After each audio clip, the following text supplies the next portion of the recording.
Abra su Biblia, por favor, en el libro de Primera de Pedro. Vamos a ir al capítulo 5. Estamos haciendo nuestro estudio de esta fascinante epístola y hoy veremos los versículos 6 y 7 de este capítulo 5. Hemos dejado atrás las instrucciones para cómo deben comportarse los creyentes en la iglesia. Ya no se trata acerca de los roles de los creyentes en la iglesia, sino que esta sección se concentra en la necesidad que los creyentes tienen de perseverar ante la hostilidad del mundo. Hay enemigos perversos, enemigos muy malintencionados, que buscan destruir la fe de los creyentes. En un sentido esto es comprensible, porque el mundo, que ama las tinieblas, es incomodado por las lámparas resplandecientes que son las vidas de los creyentes. La luz de la verdad, la luz de la piedad, cuando las verdades del Evangelio de Cristo están siendo reflejadas a través de las conductas, de las decisiones, a través de un estilo de vida que honra a Dios, esto va a poner al cristiano en lo alto de la montaña, reflejando la luz de Cristo. Y esto, hermanos, es algo muy desagradable para el mundo. El Señor nos dice en Mateo 5, 14 al 16, vosotros sois la luz del mundo. No se puede esconder una ciudad situada sobre un monte.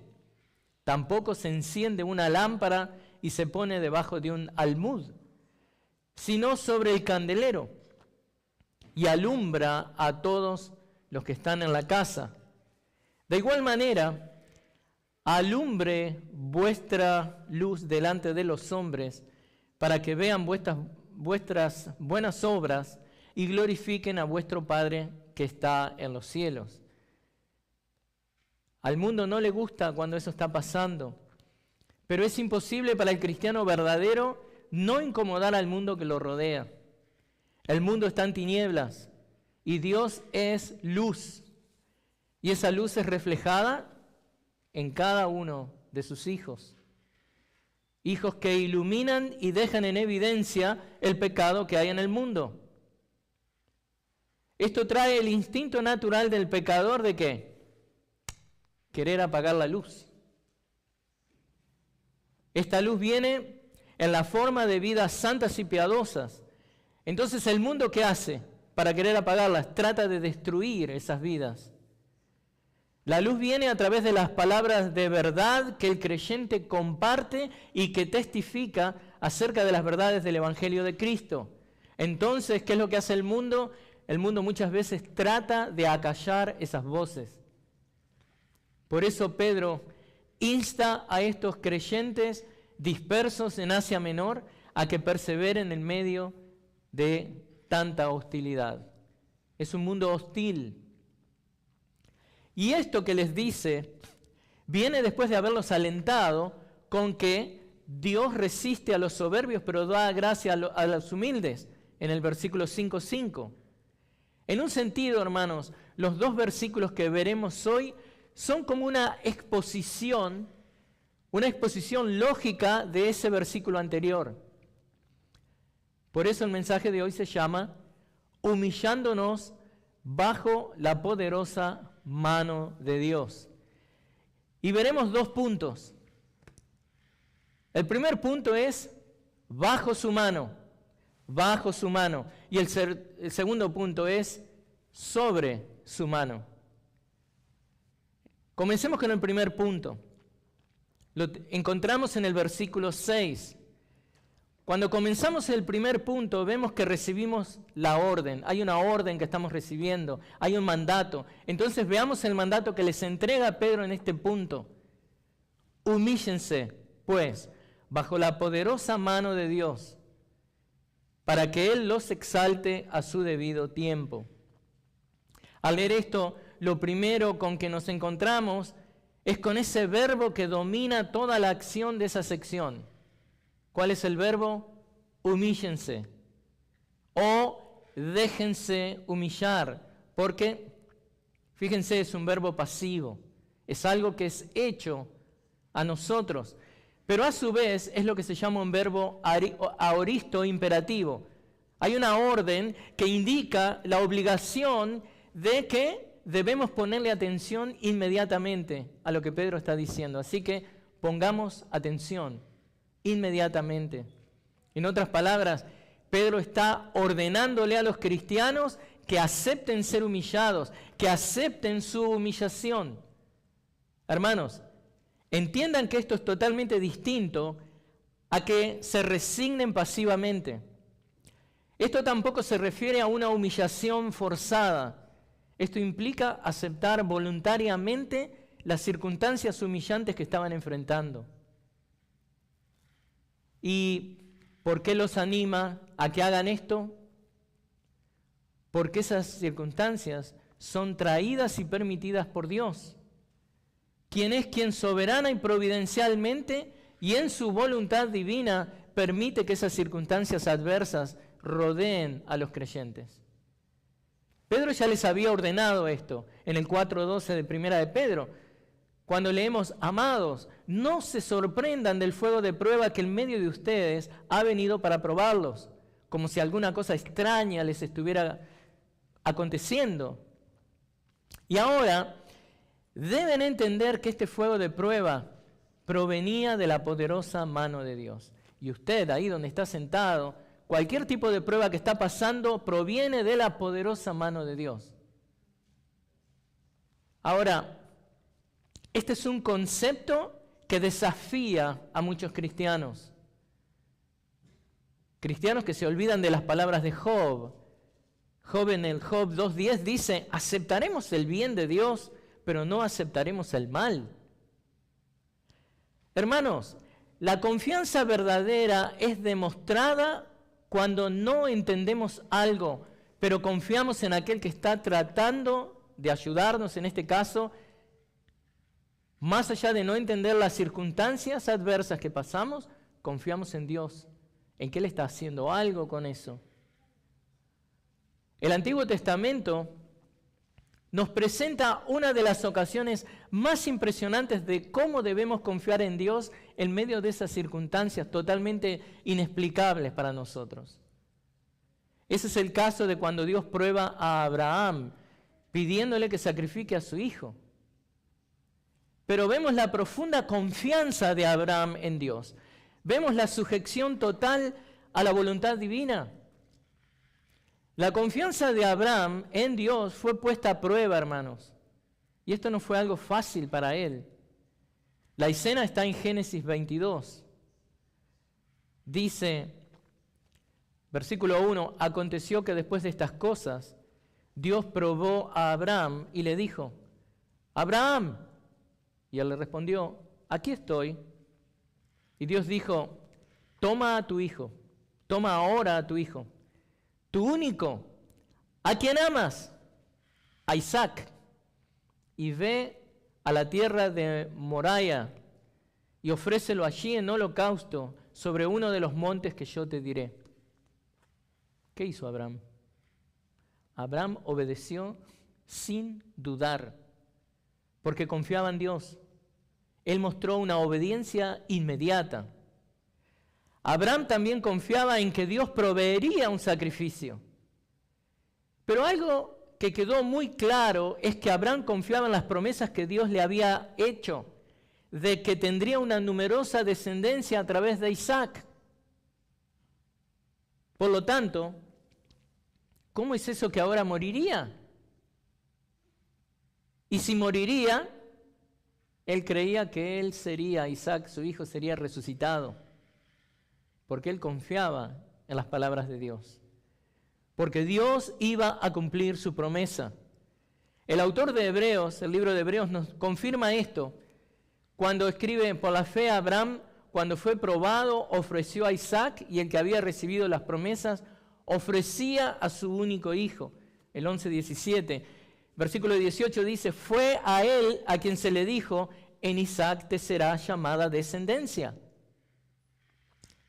él consideró que Dios era poderoso para levantar aún de los muertos, de entre los muertos, de donde también, en sentido figurado, lo volvió a recibir.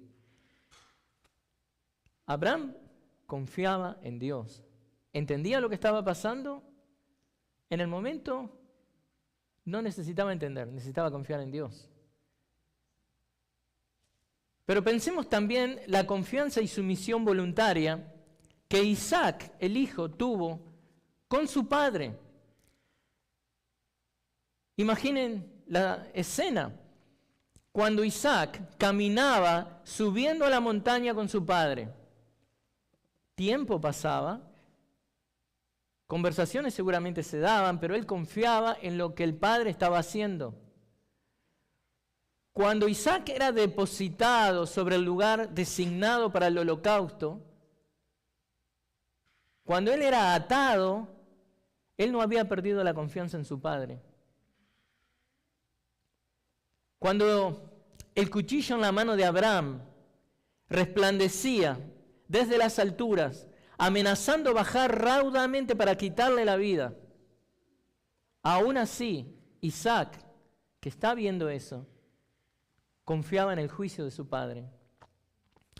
De la misma manera, Abraham, sin entender el mandato divino, confiaba en Dios, aun si eso le hubiera costado sacrificar la vida de su hijo.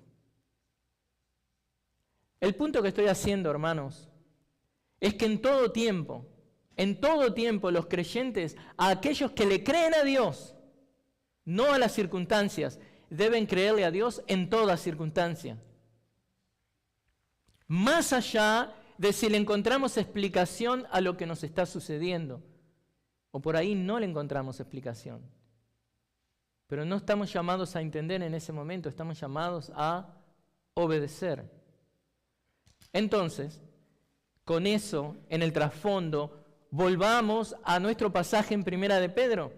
Los creyentes dispersos en Asia Menor estaban aprendiendo que este fuego de prueba provenía de la poderosa mano de Dios. Y esto, tomando en cuenta el contexto del pasaje, nos hace saber que Pedro se refiere a que se sometan a la voluntad de Dios en el sufrimiento. Y esto se deduce, hermanos, porque ya en otras 3 ocasiones Pedro había notado que era posible que la voluntad de Dios para algunos creyentes es que ellos experimentaran el sufrimiento. Por ejemplo, en el 1:6, Pedro dice, en lo cual ustedes se regocijan grandemente, aunque ahora, por un poco de tiempo, si es necesario, sean afligidos con diversas pruebas. Si es necesario, si así Dios lo permite, puede ser que sean afligidos con diversas pruebas. Luego en el 2:21, siempre Primera de Pedro, ahí les dice, porque para este propósito han sido llamados, pues también Cristo sufrió por ustedes, dejándoles ejemplo para que sigan en sus pasos. Aquí les da una rotunda, una contundente afirmación. Si han sido llamados a Cristo, eso puede incluir compartir los sufrimientos de Cristo. Y luego también tenemos el 3:17, otra ocasión donde Pedro ya les ha informado que puede ser que les toque sufrir, si esa es la voluntad de Dios. En el 3:17 dice, pues es mejor padecer por hacer el bien, si así es la voluntad de Dios, que por hacer el mal. En definitiva, ¿qué es lo que hemos descrito al leer todos estos versículos? Que Dios es soberano y está en control total de la seguridad física y espiritual de cada uno de sus hijos. Y es para el beneficio total del cristiano, es para el beneficio total de usted, hermano, que usted se deje humillar bajo la poderosa mano de Dios. Dios no es un Dios malvado, caprichoso, que disfruta que sus hijos sufran. Pero sí Dios sabe cuán grandes beneficios vienen por ser entrenados bajo el sufrimiento. Aún el Señor Jesús mismo aprendió de esa manera, fíjese usted. El autor de Hebreos nos cuenta esto. Hebreos 5:8, que dice, y aunque era hijo, refiriéndose a Cristo, aprendió la obediencia por lo que padeció. Imagínese, el mismo Hijo de Dios. ¿Cómo nosotros vamos a ser exentos de esto? Y aprender a través de lo que sufrimos es posible cuando tenemos en claro que nos estamos humillando ante la poderosa mano de Dios. Lo que nos humilla no es el sufrimiento infligido por el hombre o las circunstancias adversas y dolorosas. Esos tal vez sean los agentes que Dios usa para que aprendamos humildad. Pero lo real y concreto es que nosotros aprendemos cuando nos humillamos bajo la poderosa mano de Dios. Déjeme que le explique un poco este concepto de la mano de Dios. Y no estoy hablando de fútbol, no estoy hablando de los mundiales, ¿no? La mano de Dios, no estoy hablando de Maradona, eso es lo que digo. La mano de Dios es una frase usada a través del Antiguo Testamento, refiriéndose a la liberación del pueblo de Dios de Egipto. Por lo que el uso que Pedro le da aquí apunta a enseñarle a los creyentes que Dios tiene intenciones positivas con el sufrimiento que están padeciendo. El mismo Dios soberano que permiten que pasen por el sufrimiento es el mismo Dios soberano que los va a rescatar del sufrimiento.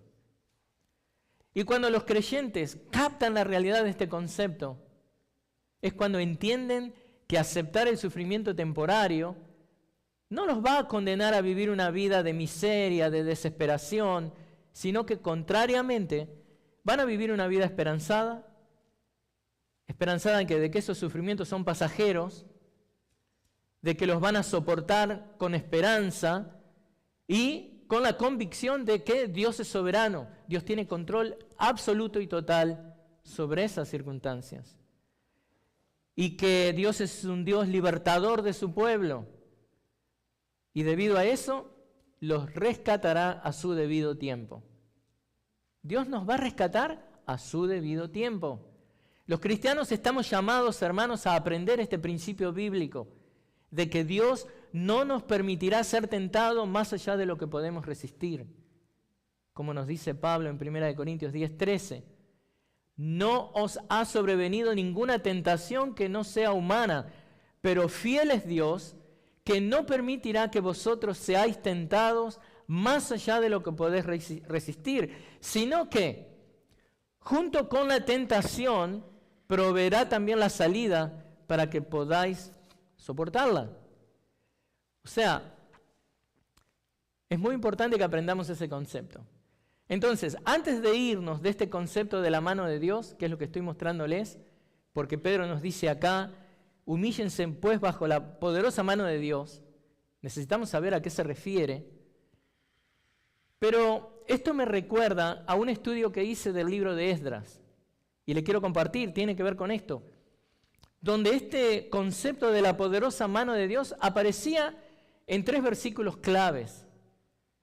Si quiere ir ahí a Esdras, en el 7:6, por ejemplo, Esdras nos mostraba que la poderosa mano de Dios se vio en la intervención divina para que Esdras que reciba la autorización del rey mismo de que él podía volver a Jerusalén a enseñar la palabra de Dios. Imagínense que el rey permita eso. Es la poderosa mano de Dios en acción. Entonces dice así el 7:6 de Esdras, este Esdras subió de Babilonia y era escriba experto en la ley de Moisés, que Jehová había dado a Israel. Y el rey le concedió todo lo que pidió, ahí viene, según la mano de Jehová su Dios que estaba sobre él.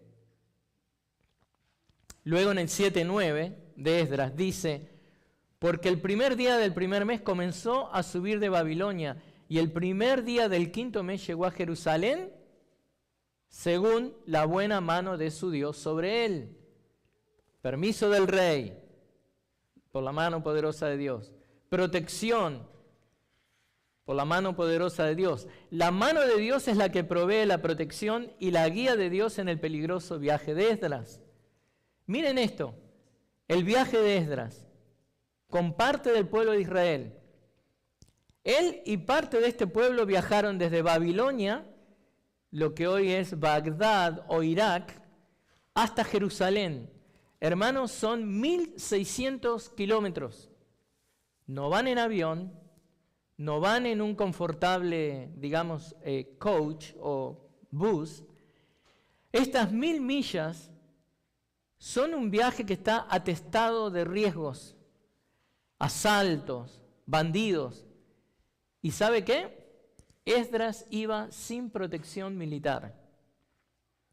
¿Por qué? Si servía al rey, ¿por qué no tiene protección militar? Bueno, Esdras confiesa por qué él no tenía protección militar para recorrer estos 1.600 kilómetros. En el 8:22 de Esdras, escuchen lo que dice. Porque me avergonzaba pedir al rey tropas y jinetes que nos protegieran en el camino, para que no nos asaltaran los enemigos en el camino. Porque habíamos hablado al rey diciendo, ¿qué le dijeron al rey? La mano de nuestro Dios es sobre todos los que le buscan, pero su poder y su ira están sobre todos los que lo abandonan. Pero la poderosa mano de Dios se vio en todo el camino, cuidándolos de condiciones climáticas adversas. Ellos estaban cruzando zonas áridas, desérticas, soportando el calor, soportando la falta de agua. Pero la poderosa mano de Dios los asistió durante el camino, guardándolos también de enfermedades, guardándolos y ayudándoles en el cansancio, en la fatiga. Hermanos, este grupo que está haciendo estos 1.600 kilómetros no estaba manejando la I-95 yendo de Delaware a Florida. No estaban parando en cómodas estaciones de descanso, sino que ellos están atravesando caminos desconocidos, peligrosos, enfrentando hostilidades de todo tipo. En definitiva, es bueno que sepamos cómo la mano poderosa de Dios se manifestó aquí para entender mejor qué es lo que Pedro les dice de que nos humillemos bajo la poderosa mano de Dios. Porque en definitiva, hermanos, en medio del peligro, las situaciones extremas que podían quitarle las vidas, en medio de la incomodidad, en medio de los miedos, de las ansiedades, de los temores, lo que mantuvo a este pueblo volviendo hacia su tierra seguros fue la poderosa mano de Dios. Y ahora, con todo eso en mente, volvamos al libro de Pedro. El apóstol le pide a los creyentes que se humillen bajo esa poderosa mano de Dios, para que Él los exalte a su debido tiempo. La poderosa mano de Dios es la que sujeta y somete a los enemigos de Dios. Pero también la poderosa mano de Dios entra en acción para reprender y castigar a los hijos de Dios. Los lectores de Pedro debían someterse a los tratos de Dios hacia ellos. ¿Por qué? Como parte del programa de Dios para disciplinarlos, para guiarlos, para purificarlos, para entrenarlos como hijos de Dios. Y cuando tenemos esa actitud de confiar en la mano poderosa de Dios, eso fomentará ¿qué? Seguridad en nosotros. Esto nos llenará de calma, de paz, relajamiento, de saber que no importa lo que nuestros enemigos terrenales planeen contra nosotros. ¿Qué dice Romanos 8:39? Ni lo alto, ni lo profundo, ni ninguna otra cosa creada nos podrá separar del amor de Dios que es en Cristo Jesús, Señor nuestro. Por eso, hermanos, humíllense, pues, bajo la poderosa mano de Dios, para que Él los exalte a su debido tiempo. Y antes de ver a qué se refiere con ser exaltados, quiero, hermanos, exhortarles, como congregación hispana, a que ustedes confíen en Dios. Sé que son momentos para muchos de miedos, de dudas, de incertidumbres, pero la poderosa mano de Dios, conforme a los planes de Dios, va a hacer lo que Dios ha hecho siempre con sus hijos: protegerlos, cuidarlos, ponerlos en la palma de su mano. Entonces, ¿qué es lo que usted tiene que hacer? Humíllese, pues, bajo la poderosa mano de Dios, para que Él, Dios, los exalte a su debido tiempo. Entonces, ¿qué es eso de ser exaltados? ¿Qué es eso de ser exaltados? ¿No es contradictorio a este concepto de ser humillados? ¿Es una contradicción? Parecería que sí, pero la claridad viene cuando entendemos que Pedro claramente ha estado enseñando en toda esta carta que los creyentes no deben mirarse a sí mismos, en absoluto. Para entenderlo mejor, pensemos en el concepto de ser humildes. Pensemos un poco en eso. El concepto de ser humildes, e imaginemos que nosotros estamos hablando de ser humildes y somos nosotros mismos los que estamos profesando ser humildes. Sí, yo soy una persona humilde. Desde el momento mismo que digo eso, estoy anulando lo que acabo de decir. No es de una persona humilde el decir que es humilde. Eso debe ser dicho por los demás. Y en el mismo sentido, en este pasaje, los cristianos están llamados a dejarse hacer humildes por Dios, sometiéndose a su mano poderosa, sometiéndose bajo su mano poderosa. Y cuando ellos hacen esto, son exaltados. Cuando eso está pasando, Dios los está exaltando. En cambio, si yo quiero ser exaltado, automáticamente me estoy poniendo ¿qué? Por encima de la mano de Dios. Y por ende, no soy humillado para poder ser exaltado. ¿Vieron cómo funciona? La humildad a la que somos llamados es aquella en la que miramos a Dios sometiéndonos a su voluntad y no nuestra voluntad. Algo práctico también.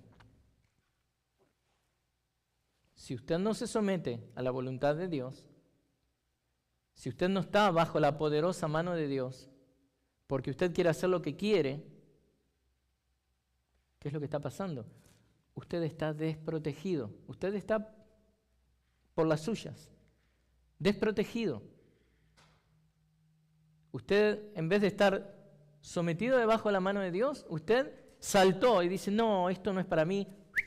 Se puso arriba de Dios. Yo estoy arriba de la mano de Dios. No. Porque el que se enaltece será humillado. Eso es lo que vemos. Ahora, hermanos, en un sentido, lo que estamos viendo acá es que los cristianos están llamados a dejar que Dios los haga humildes. Cuando hacemos esto, Dios nos exalta. La humildad que somos llamados es esa, es mirar a Dios y ser obedientes a Dios. Y eso está en línea, exactamente en línea con lo que el Señor Jesús enseña en Mateo 23:12. Porque el que se enaltece será humillado, y el que se humilla será enaltecido. En otras palabras, Pedro nos está enseñando cómo es que podemos ser enaltecidos al enseñarnos la manera de alcanzar ese enaltecimiento que glorifica a Dios. Y un enaltecimiento que viene a través de nuestra humildad que glorifica a Dios. Y hermanos, esto es algo muy, muy práctico. Tanto la humildad como la exaltación solo son posibles cuando dejamos a un lado nuestros propios planes, nuestras propias aspiraciones y aceptamos 100% la voluntad de Dios. No 99%, 100% la voluntad de Dios. Cuando hacemos esto, Dios nos exaltará a su debido tiempo. Y esto significa en su tiempo perfecto. El momento en el que en su soberanía divina Dios determine. Ahora la pregunta lógica que sigue es, ¿cómo puedo humillarme bajo la poderosa mano de Dios?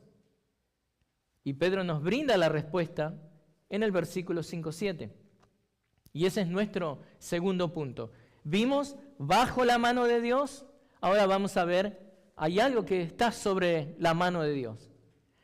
Si antes nos debíamos colocar bajo la mano de Dios, aquí debemos colocar las cosas que nos acechan, esas cosas que son difíciles para nosotros, Todo eso tenemos que echarlo sobre la mano de Dios. Pedro dice, echando toda ansiedad sobre Él, porque Él tiene cuidado de ustedes. La manera en la que nos humillamos delante de Dios es echando toda nuestra ansiedad sobre Él. Hermanos, humillándonos bajo la poderosa mano de Dios, lo estamos viendo de dos maneras. Lo primero que se nos dice, bajo su mano. Nos humillamos bajo la poderosa mano de Dios. Segundo punto que estamos viendo, hay algo sobre su mano, sobre la mano de Dios, que es las cosas que Dios está usando para llevarnos bajo su mano. Debemos aprender, en definitiva, a poner a Dios entre nosotros y el sufrimiento. El sufrimiento está aquí, Dios está aquí, el sufrimiento está acá, ¿no? Y nosotros estamos ahí, bueno, Dios tiene que estar en el medio de eso. Nuestra posición, ¿cuál es? Someternos en humildad bajo la poderosa mano de Dios. Y arrojar sobre su mano todas esas cosas que nos afectan, que nos persiguen y que buscan, ¿qué? Destruir nuestra fe. De esa manera podremos resistir lo que es la hostilidad del mundo. Ahora, la manera en la que podemos hacer esto es porque reconocemos la soberanía de Dios sobre todas las circunstancias y confiamos que Él tiene cuidado de nosotros. Como vemos, a no ser que nosotros seamos humildes, no creceremos en nuestro entendimiento del cuidado de Dios. ¿Por qué? Porque nuestro orgullo nos aleja del concepto del cuidado de Dios. Es muy probable que cuando usted está acusando a Dios de que no tiene cuidado de usted, no sé si lo ha hecho, es simplemente porque su arrogancia ha construido un muro que lo separa de Dios. Y usted no puede ver por ese muro todas las bendiciones que Dios está constantemente derramando sobre su vida. Pero usted duda de la bondad de Dios. Entonces, ¿cómo debe usted confiar en Dios? Tirando, arrojando, echando todas sus preocupaciones y ansiedades en las manos de Dios. Y ahí podemos cerrar la Biblia e irnos. Pero, ¿qué si no las manos poderosas de Dios podrán calmar la ansiedad? ¿Qué otra cosa?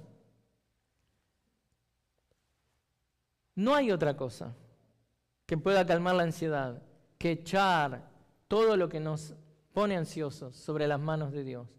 Conforme usted se deshace de todas esas cosas que lo preocupan, ¿qué otra cosa más que la poderosa mano de Dios va a ayudarle a que usted no esté ansioso? Entonces, humíllese bajo la poderosa mano de Dios. Pedro nos invita a echar toda nuestra ansiedad en Dios. Entonces veamos eso. ¿A qué se refiere con ansiedad?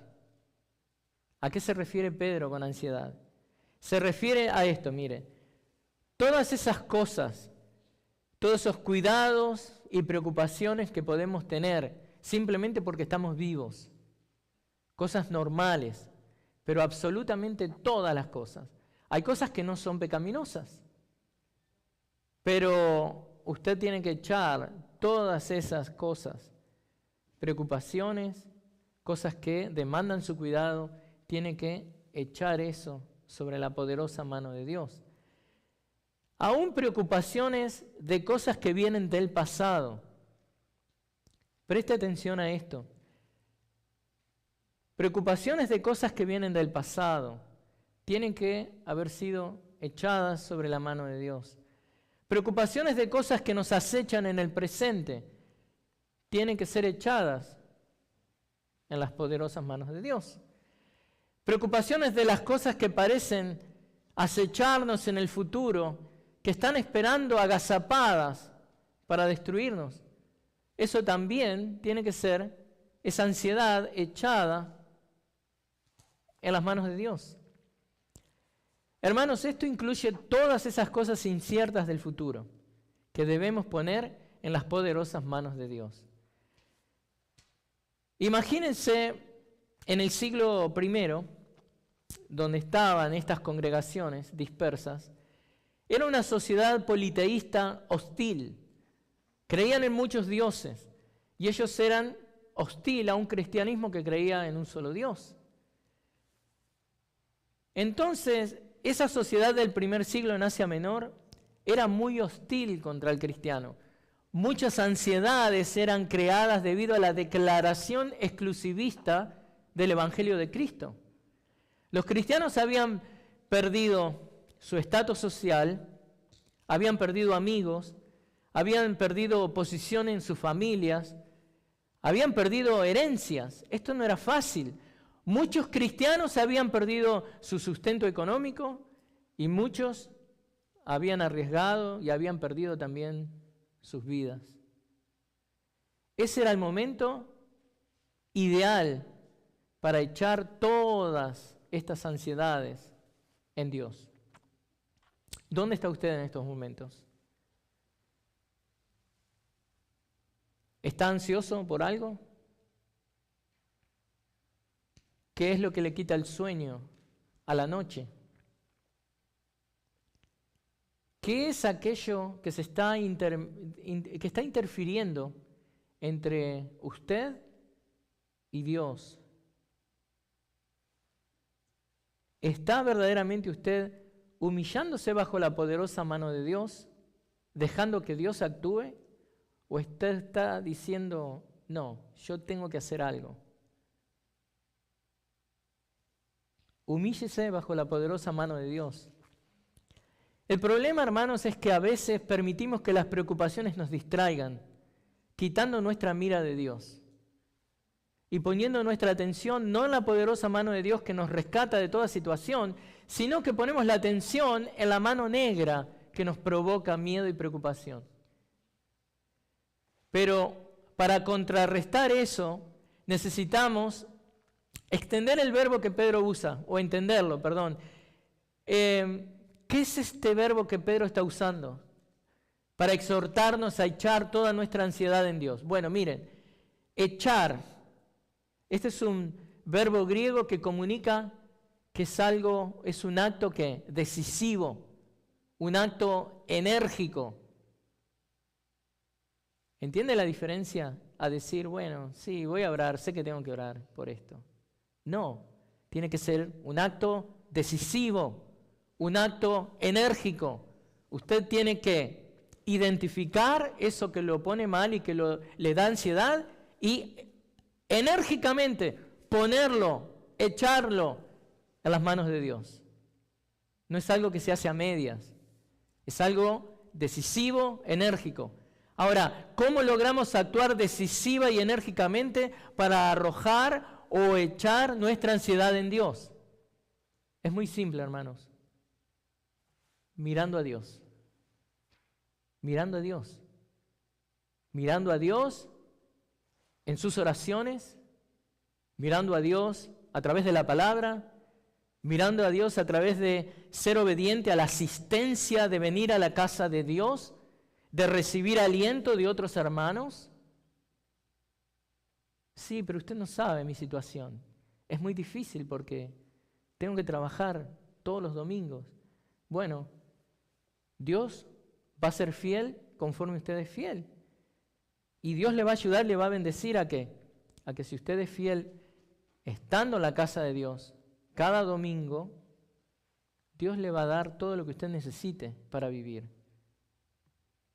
Entonces, hermanos, miremos a Dios. Si miramos la mano poderosa de Dios, ahí es cuando crecemos en confianza. Si nos miramos a nosotros mismos o a aquellos que nos persiguen, a aquellos que nos atacan, a aquellos que nos tratan de destruir, si estamos mirando nuestras necesidades, evidentemente vamos a crecer en desesperanza y en pánico. Nosotros nos arrojamos debajo de Dios, debajo de su mano poderosa, debajo de su cuidado, y luego arrojamos encima de Él todas nuestras cargas. Hermanos, hermanas, por favor, escuche atentamente esta realidad. Cuando estamos abrumados de ansiedad, es porque estamos más preocupados con nosotros mismos que con Dios. ¿Escuchó bien? Usted está abrumado de ansiedad. Es porque usted se está mirando a usted misma, a usted mismo. Usted no está preocupado con Dios, con las cosas de Dios. Es todo acerca de usted, de lo que le pasa, de lo que le falta. Entonces, otra cosa, cuando enfrentamos las adversidades de la vida, poniendo todas nuestras ansiedades sobre la mano de Dios, eso es beneficioso para nosotros, para cada uno de nosotros, porque nadie mejor que Dios para saber qué es lo que más necesitamos en ese momento. Tal vez usted dirá, no, yo necesito un trabajo nuevo. Y Dios dice, no, necesito que vivas en la miseria un tiempo más para que aprendas a confiar en mí. Donde te doy un trabajo nuevo y bueno y vas a gastar, no, ya ahí no pisaste más los domingos. Entonces, hermanos, toda la ansiedad debe ser echada sobre Dios, como nos dice Pablo en Filipenses 4, del 6 al 7. ¿Qué dice ahí? Se ve que Pablo está de acuerdo con Pedro, con lo que está diciendo. Pablo escribe, por nada estén afanosos, antes bien, en todo, mediante oración y súplica, con acción de gracias, sean dadas a conocer sus peticiones delante de Dios. Y miren esto, y la paz de Dios, que sobrepasa todo entendimiento, guardará sus corazones y sus mentes en Cristo Jesús. ¿Le gustaría estar ahí? Eso es posible para cada uno de los hijos de Dios. Y la razón por la que podemos y debemos echar todas nuestras cargas sobre Dios es porque, como nos dice Pedro, Él tiene cuidado de ustedes. Él tiene cuidado de nosotros. Echar nuestras preocupaciones en Dios no es, hermanos, una confianza infundada. No es que nos hemos equivocado y puesto la confianza en algo que nos puede fallar, no, sino que es todo lo contrario. Es lo único que nos va a asegurar que estemos con la convicción firme de que nunca, absolutamente nunca, Dios nos va a fallar. Ahora, les quiero mostrar algo, la manera en la que esta sección está expresada en el griego. Expresa el especial cuidado que Dios toma sobre sus hijos. Cada cosa que los afecte, toda cosa que ataque a los hijos de Dios, es de especial cuidado para Dios. Él tiene cuidado de nosotros. Dios se interesa por las cosas que nos pasan a nosotros. Esto es lo que el Señor Jesús nos enseñó en Mateo 6, del 25 al 34, donde nos insta a que no nos preocupemos por las cosas que no podemos controlar. Nuestro Padre amoroso proveerá todas las cosas que necesitamos para vivir. Todas aquellas cosas que forman parte de nuestras necesidades básicas, comida, vestido, alojamiento. De todas esas cosas, nuestro Padre Celestial tiene cuidado. Y como dice Pablo en Romanos 8:32, el que no negó ni a su propio Hijo, sino que lo entregó por todos nosotros, ¿cómo no nos dará también junto con Él todas las cosas? Hermanos, Dios tiene cuidado de nosotros.